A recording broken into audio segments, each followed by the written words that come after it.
I want to begin by perhaps mentioning one name that we haven't mentioned yet tonight, and who is here in spirit for sure, and who's also been very responsible for an ongoing cooperation with the PTHU and the Schechter Institute, and that's Dineke Houtman.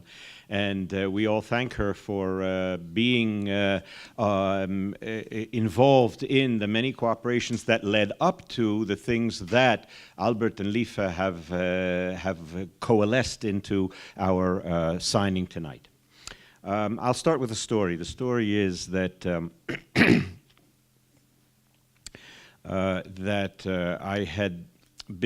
I'd gone to the States in the mid-90s for a postdoc.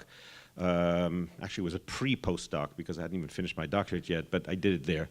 But then I for 2 years, I was invited to become a visiting professor at Jewish Theological Seminary, America, in Midrash. And I was invited to the search committee, and of course I gave an inaugural or an address, open address, and then a meeting with the search committee, and they asked me all kinds of questions about how you would answer the questions of a rather irate young woman, after an irate student who asked you such and such a question. And my answer at the search committee was, oh, well, that's not a problem. I've been teaching at the Hebrew University, and a girl asked me this question in class, and I answered her so and so and so. Okay. At the elevator, one of the people who were in the search committee, Rabbi Joe, what's his name, from Riverdale? Joe Brody, right. So Rabbi Joe Brody, such a nice guy, standing there next to me, and he says to me, now, Paul, you haven't been in the States for a long time, have you? I said, no, in fact, many, many years. I've been in Israel 25 years. I come back to my parents. He says, yeah, I noticed it. Let me explain to you why we don't say girl anymore.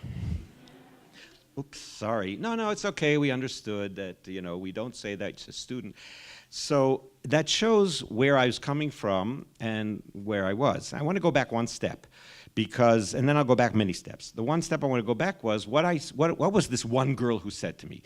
So when I was teaching at the Hebrew University, a class in Midrash over quite a number of years, as a sort of a tutor of Midrash, I had what I called the Arba Minim, the 4 different types that you have on Sukkot.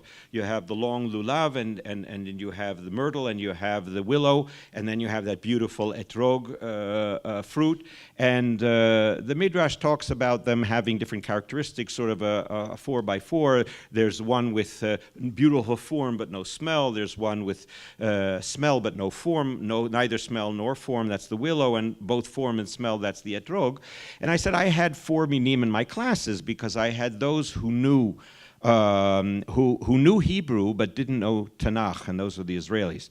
I had people who knew Tanakh but didn't know Hebrew, and that was the Protestants who came with the Krupp group to my classes, and they knew Bible cold, but they didn't know really Hebrew very well. I had those who knew both Hebrew and Tanakh, and those were the JTS students. And then I had people who knew neither. Those were my Arab students. So I tell the story because it reflects something very interesting about somebody who teaches Midrash in the 80s in the Hebrew University, and who are the people that are coming to the Department of Jewish Studies, basically, the מכון, Institute of Jewish Studies, which had Bible and Talmud and Jewish history, etc., and Yiddish, and we're studying, and it was the Hebrew Literature Department, but it was the Midrash division of it, and here were these students studying it. All right, let me stop here and go back all the way a little further, okay? All the way back to when I was, say, 5 or 6, and I want to show you a book which was written by my grandfather, Nathan Mendel, in fact, not my father's father, my mother's father, because she was also Mendel, but it was no relation. It's a Passover Haggadah that he printed in the 1950s in America, and it always was a Haggadah. I grew up with this in my house. He published it, I think, in the year I was born, and we always used it. He was a very learned man who had learned in Pressburg. Then they fled from Belgium in 1940 and came to America. And he was he was a great influence in my life because he was a learned man. He came when I was a young, very young little boy, 5, 6, and had just learned the alphabet and the Hebrew alphabet, and I had sort of learned how to read, and he very excitedly showed me how he could write what I wanted to say, and I said, well, he says, well, what do you want to say? I said, well, let me talk about myself. So he actually wrote a little autobiography in my words in Hebrew, and I was so excited about that. I think I have that somewhere still. He continued to be an influence in my life even after he died. I was 10 when he died, but he and my other grandfather, who was a rather much simpler Jew from Poland, also through Antwerp, more pious perhaps, but simpler in his faith and in his knowledge. But both of these were very strong influences on my life through my parents. And they created in me what I guess happened when I was 6 years old. They said, well, what do you want to do when you grow up? I said, I want to be a physicist and a rabbi. But I don't know if there's a physical rabbi or a rabbinical physicist. All right, 6-year-old boy. But what did happen was that I was interested in both of these things. And when I finished high school, I was considering going either to Jewish Theological Seminary or a college where I could involved in literature, or a college where I can be involved in science. And I decided the science because you figure if I deliberate, I might as well do that first, and if I want to do something else later, I can always do that the other way around, much more difficult, which is what I did. So I came to Israel in 1972 as a junior abroad, and here, of course, I didn't continue my science education. I took that junior year off because people told me, you're going to Hebrew University, you have to hear Nechama Leibovitz, one of the major biblical teachers of biblical commentary. You have to hear Shalom Paul, one of the biblical scholars here. You have to hear Moshe Greenberg. You have to hear David Hartman and the philosophy. And I did. And I went to it. You have to hear Michael Rosenack, one of the major teachers and professors of modern Jewish society and education. And I did. And I went to all these teachers, and I had a fantastic time listening to all these things and learning things that I had never known before. I learned how to read the Bible in totally different ways. And I learned what biblical commentary was all about from Nechama Leibovitz, even though I had studied it before, but never like this. And vistas opened up in my life. Why? Because I came to specific teachers that were that had opened up these worlds for me. All right, I go back and finish my degrees in the States in physics, and then thought, well, before I continue a PhD in physics, of course, that's the next step. What else am I going to do? I might as well go. I always wanted to go to yeshiva, and I had come here in my junior abroad, and because I had just happened to meet a friend of mine who was in Yeshivat Har Etzion, one of the Hesder yeshivot here, where the boys both go in army service and also spend time in the yeshiva learning Talmud, and I was really impressed with that, and very, I felt that was a fantastic place to be. At the age of 19, I thought that was just the place for me to be. And so when I came back at age 21, that's where I went for a year, and I was so excited about that when I went back and spoke to my grandfather, as a Polish Jew, but he spoke German. I spoke German with him, and I said, I want to continue one more year in yeshiva. He said, aber du musst arbeiten. You must work. I said, oh, okay, so I guess I have to continue my PhD. But I want to be in Israel, so I did. And now here I'm saying something very similar to Lifa, except in a different way. Lifa said that, between Catholicism and Judaism, so she sort of figured out that she was sort of less of a Catholic and more of a Jew. I said I felt I was sort of less of a physicist than all my other students and much more of a Jewish studies student, because when I came back and started physics, I saw a lot of my friends who had gone up through Jewish Hebrew high school and had come with me in Ramah to a summer program, and who came here to the Hebrew University, and they were going to what was then the Miser building, and I was continuing to the physics building, and I felt my heart go out. And there's a Talmudic saying, a person only can really study that which his heart or desires. And I was seeing these people there, and I realized, again, what I said before, I was less and less of a physicist and more of a Hebrew studies student. And so I figured, well, I can do an MA in the same time as I can do a PhD in physics, which of course I couldn't. And so time went by, and I did find myself in the Hebrew studies department. Why? Because when I came here and went to yeshiva, and already at that time in Boston, thinking of coming to yeshiva, said maybe I'll take studies in somehow in the Hebrew University, somebody said to me, Jonas Greenfield of his blessed memory, said to me, you cannot go to Hebrew University without studying with Jonah Frankel. You cannot go there without studying with Yaakov Zussman, Moshe Greenberg I'd heard before. And I said, okay, I wrote out these names, and I come and I study with Jonah Frankel, and I study with, and I remember the first time I come into that class, and again, that's where I want to study. I want to study with this man. I want to hear what Agadah is about, and that's what I again opened up vistas for me. Okay, I'm going to fast forward because, all right, so then I'm at Hebrew University and I'm studying these things, and what do I study there? I learned something I'd never learned before. The vistas were critical study of texts, manuscripts, understanding how these texts have histories and that you can archaeologically uncover the histories and you can go back in time and understand those things which basically my grandfathers were telling me, but they knew nothing of this, and which is embedded in books like these that my grandfather and others wrote. But I learned that there was a whole world out there, and I learned that through teachers. And the teachers were those that I had been told to study with.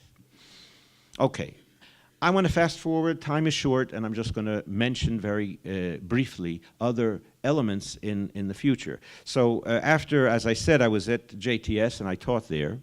Now, JTS, I had many friends there, and I had been familiar with the place before, but I had never taught there. And again, new vistas opened up, vistas of American Jewish life, and vistas of problems of American Jewish life, which, of course, I knew as a high school student in a sort of, and I had even talked about that in my speech in my Hebrew high school at the end of the school, at the end of my years.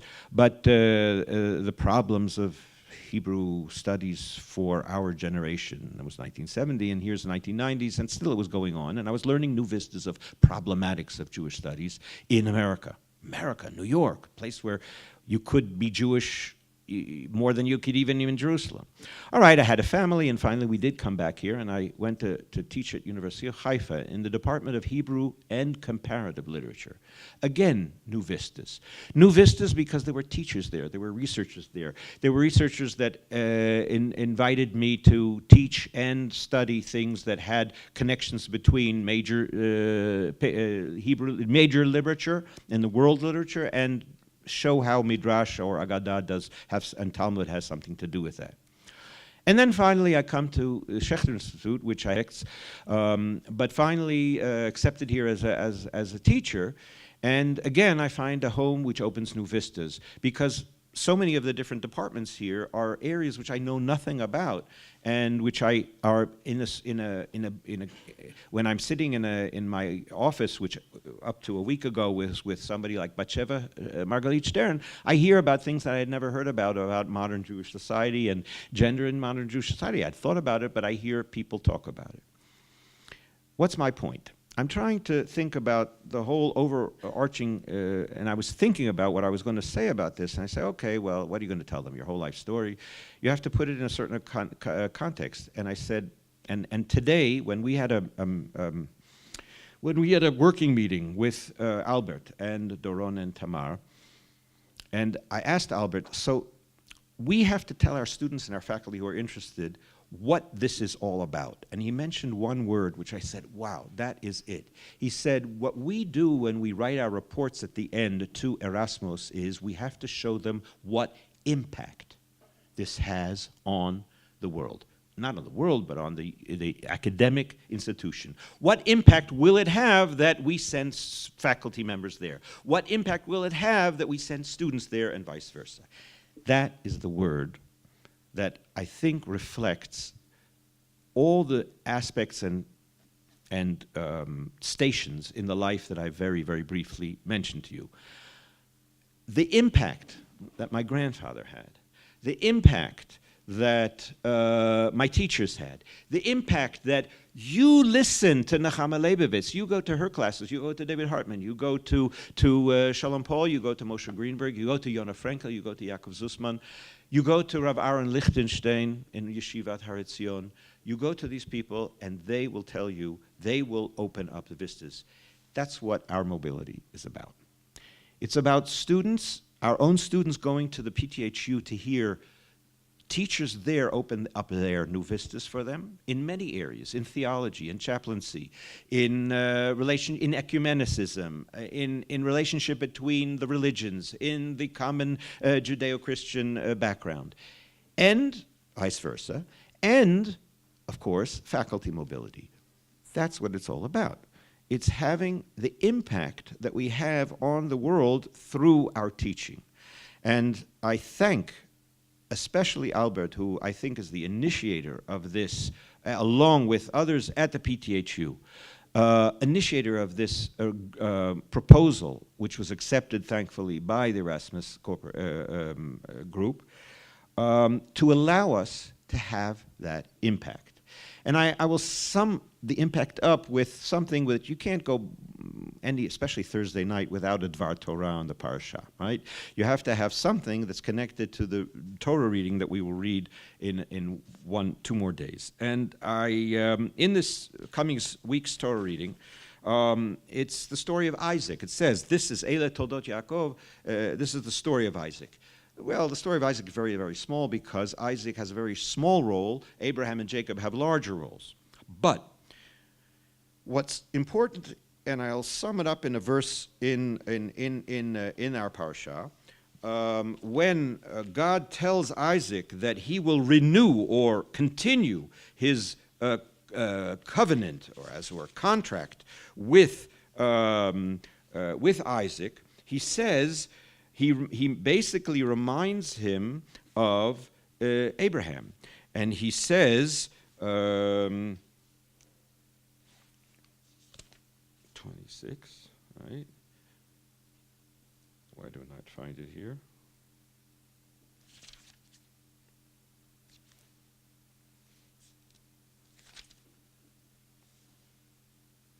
Verse 5. Yes. עקב אשר שמע אברהם בקולי, וישמור משמרתי מצוותי חוקותי ותורותי. Because, indeed, inasmuch as Abraham obeyed me and followed my mandate, my commandments, my laws, and my teachings. The rabbis will tell you that because Akev is 173 in Gematria, and Abraham lived 175, so Abraham followed God for 173 years, meaning that at 3 he was already knowledgeable of God's teachings. All right, nice saying, but in any case, that is embedded in what might say is the actual meaning of the statement. I'm telling you, God says, Isaac, because of your father. And I made a promise to him that he will have an impact on you so that you will have an impact on your family. And that's why I'm continuing this covenant. And what I am thankful for is the ability to continue that covenant within the Jewish tradition. That's what Jewish tradition is about, continuing a covenantal people, but also within an academic society where we can share with our colleagues, both those of our covenant and both those who are sisters to the covenant of the Judeo-Christian tradition, so that we may be able to actually rereading the same Bible and understand how each other's views of it and have impact. So I, again, end my words by thanking all of those who have so much to do with creating this ability to continue our impact for the next 2 years, and hopefully we will find out that that impact will have impacted on Erasmus and others to allow us to continue this dialogue. And I really, at this time, again, I haven't said it enough, thank my colleagues at PTHU. I was there for several weeks, a year and a half ago, 2 years ago, and I hope that they will have as beautiful an experience, those who come here, as I did there. Thank you very much.